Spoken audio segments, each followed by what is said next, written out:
June 1957, Flagstaff, Arizona. A barbershop on Leroux Street, half a block south of the Santa Fe Depot. One chair, one mirror, a row of glass bottles on a shelf above the basin. Bay rum, witch hazel, talcum powder, lined up the same way they have been, lined up since 1926. The man behind the chair is named Emmett Coles. He is 71 years old. He has a full head of white hair, a straight back, and hands that have not shaken once in 31 years of holding a razor. His father, George Coles, opened the shop in the fall of 1926 with $200 saved from 14 years on. The railroad. George cut hair until 1944, when his eyes went bad and he had to quit. Emmett took the chair the next morning. He has not missed a day since. The shop is 12 feet wide and 20 feet deep.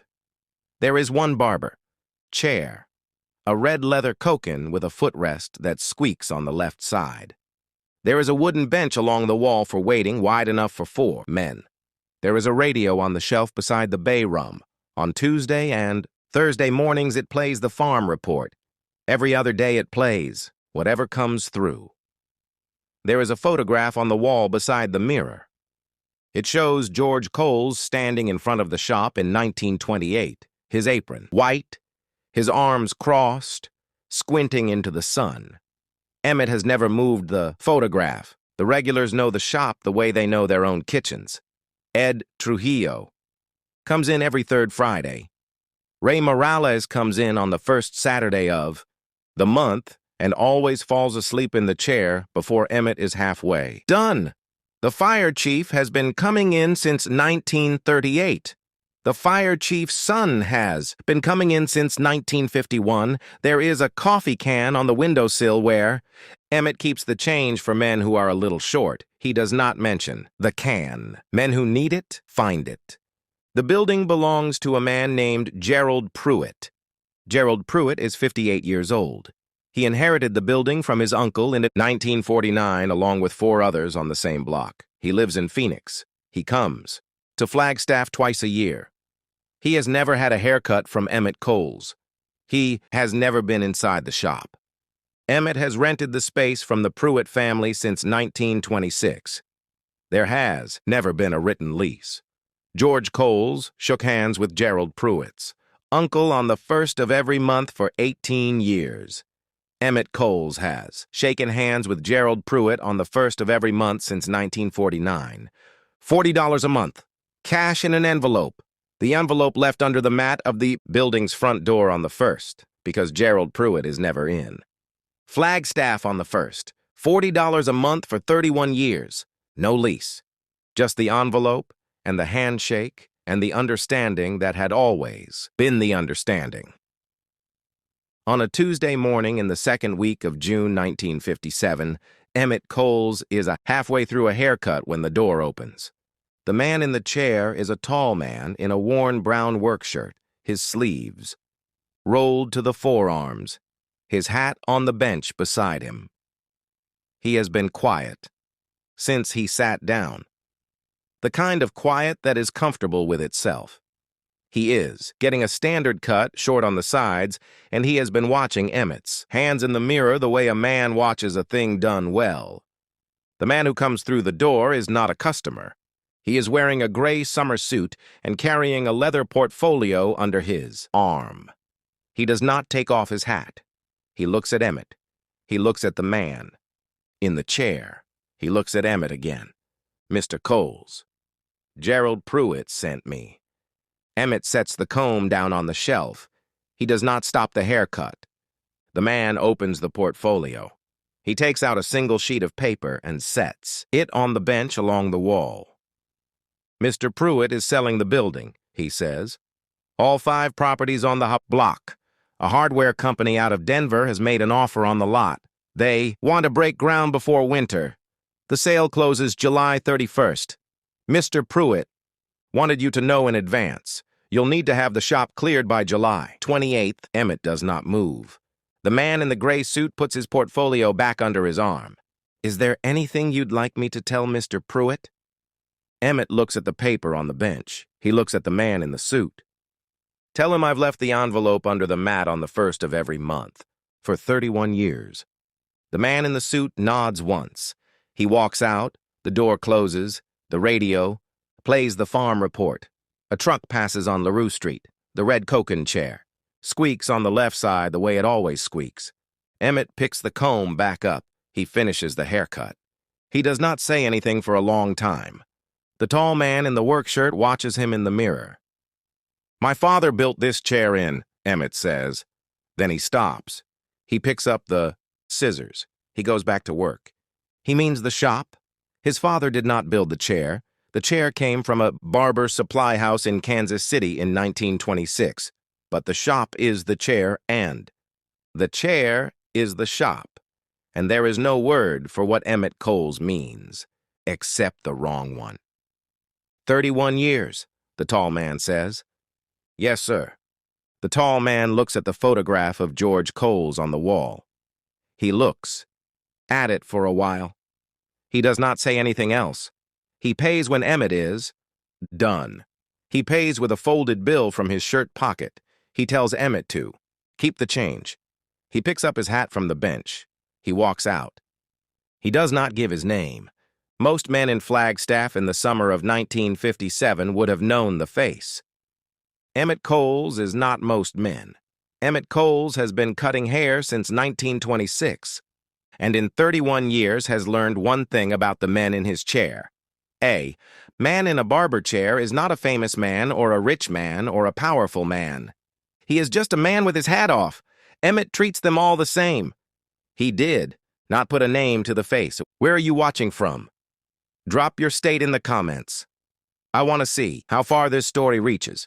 Emmett locks up at 6. He walks home 4 blocks to the house on Columbus Avenue where he has lived since 1931. He sits at the kitchen table, his wife. Dorothy is 68 years old. She sets a plate in front of him. She sits across from him. She sees his face. She does not ask right away. She has been married to this man for 42 years. She knows his face better than she knows her own. After a while, she says, "What happened?" Emmett tells her. Dorothy Coles was a school teacher for 22 years. She raised 2 sons. She has buried a daughter and a brother and both her parents. She is not a woman who breaks easily. But she sits at that kitchen table and she presses. Both hands flat on the oilcloth, and she looks at the wall, and she does not speak for a long time. Then she says, "How much does he want for it?" Emmett looks at her. "The building," she says. "How much does Gerald Pruitt want for the building?" Emmett does not know. He has never thought about owning the building. The building was always Pruitt's the way the sun was always the sun. A thing that was simply there and was not yours. They don't know we'd want it, Dorothy says. We've never said we wanted it. They eat in silence. That night, Emmett Coles lies in the dark and does the arithmetic he has never had reason to do before. The shop brings in between $180 and $220 a month. A haircut is $1.25. A shave is 75 cents. He has $2,200 in a savings account at the First National Bank of Flagstaff. He has the house on Columbus Avenue, which is paid off. He does not have enough. He does not have close to enough. He closes his eyes. He is 71 years old. He has cut hair every working day for 31 years. His hands have not shaken. He can still do the work. He opens his eyes and looks at the ceiling and thinks about his father, standing in front of the shop in 1928 with his arms crossed, squinting into the sun. He could have driven on. The tall man in the work shirt, he could have paid for his haircut and kept walking down Leroux Street toward wherever he was going. He had no reason to know the name of a barbershop or the name of a barber or the particular arithmetic of a man lying awake at 61. Emmett is 71. He could have paid and gone. Instead, at 7:30 that evening, the tall man is sitting in a booth at a motel diner on Route 66 at the edge of town with a Flagstaff telephone. Directory open on the table in front of him. He is looking for a real estate attorney. He finds a name. He writes it in the margin of the directory with the stub of a pencil. He asks the waitress to bring him the phone. The attorney's name is Robert Keel. He is 44 years old. He has a practice on Birch Avenue, and he is eating dinner at home when the phone rings. He picks it up because he always picks it up. The man on the other end of the line gives him the address of the barbershop on Leroux Street. He gives him the name Gerald Pruitt. He tells him about the Denver Hardware Company and the July 31st closing date. He tells him he wants to know what the building is worth and whether Pruitt can be reached before the sale closes. Robert Keel writes everything down. "Who should I say is inquiring?" he asks. The man on the other end of the line pauses. "A customer of Mr. Coles," he says. Robert Keel calls Gerald Pruitt's office in Phoenix the next morning. Gerald. Pruitt's secretary calls back at noon. Gerald Pruitt is not eager to complicate. A clean sale to a Denver hardware company. Gerald Pruitt has not thought once about Emmett Coles since sending the man in the gray suit to Flagstaff. But Gerald Pruitt is a man who responds to numbers, and the number Robert Keel puts in front of him is the Denver company's number plus $800. The call takes 11 minutes. Gerald Pruitt takes the number. He does not ask who is buying. Robert Keel calls the motel on Route 66 that evening. The tall man is still there. He has been there all day. He has been waiting. He says one thing when Keel gives him the number. "Draw it up. Have you ever had something taken from you? Something you built? Something you maintained every day with your own hands and then had it handed back? Before you even knew it was fully gone, the moment right before the loss becomes permanent is the only moment that counts. After that, it is too late." That moment was 4 days away from Emmett Coles. Robert Keel draws up the purchase agreement that night. The tall man signs it the following morning. He gives Keel a cashier's check, drawn on a bank in Los Angeles. He gives him one additional instruction. The deed goes to Emmett Coles. Robert Keel is to deliver it in person. The buyer's name is to appear nowhere on the document. "What do I tell him?" Keel asks. "Tell him it's from a customer who wanted a clean shave and couldn't find one anywhere else in Arizona." Robert Keel is a practical man. He has handled property transactions for 11 years. He has never been given an instruction like this one. He writes it down anyway. On a Friday morning, 7 days after the man in the gray suit walked into the barbershop, Robert Keel walks through the same door. Emmett Coles is between customers. He is cleaning the comb in the jar of blue solution on the shelf. He looks up. Keel introduces himself. He sets a manila envelope on the bench along the wall. "Mr. Coles," he says, "I've been asked to give you this." Emmett looks at the envelope. He looks at the attorney. He opens it. Inside is the deed to the building at 114 Leroux Street, Flagstaff, Arizona.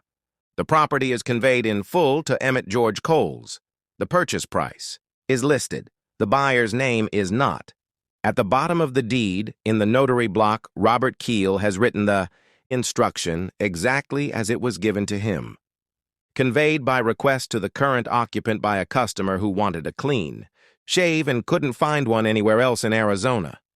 Emmett Coles reads the deed. He reads it again. His hands, which have not shaken in 31 years, are shaking now. He looks at Robert Keel. "Who?" he says. Keel shakes his head. He was told not to say. Emmett looks at the deed. He looks at the photograph of his father on the wall. He looks at the red Coken chair with the footrest that squeaks on the left side. He sits down on the waiting bench. He sits there a long time. Emmett Coles cut hair at 114 Leroux Street for 17 more years.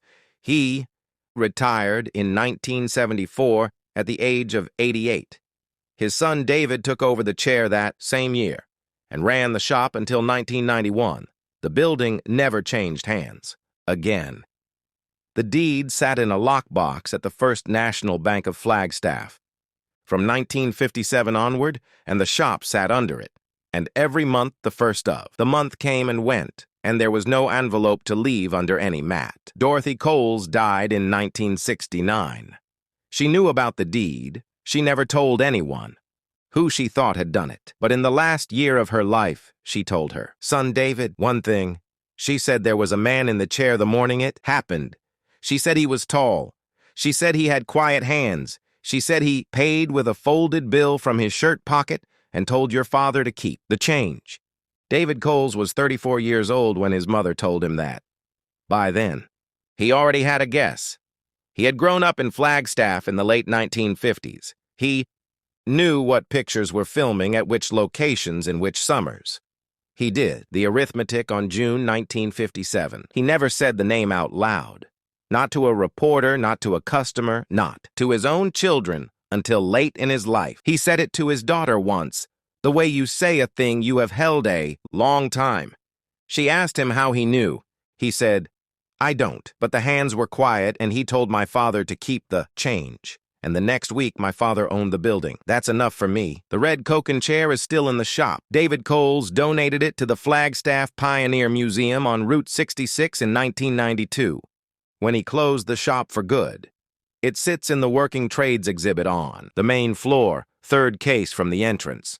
The leather has been repadded once. The left side footrest still squeaks. The placard beside the chair reads, Coken Barber Chair, circa 1926. Used in continuous daily service at 114 Leroux Street, Flagstaff, Arizona from 1926 to 1991. Donated by the Coles family. There is a second line below that. It reads, the building was saved in June 1957 by an unnamed customer. The customer's name was never recorded by his own instruction. If this story reached you, do me a favor. Pass it on. Share it with a veteran in your life. Hit that subscribe button if you haven't yet. There are more Duke stories coming. They don't make men like John Wayne anymore.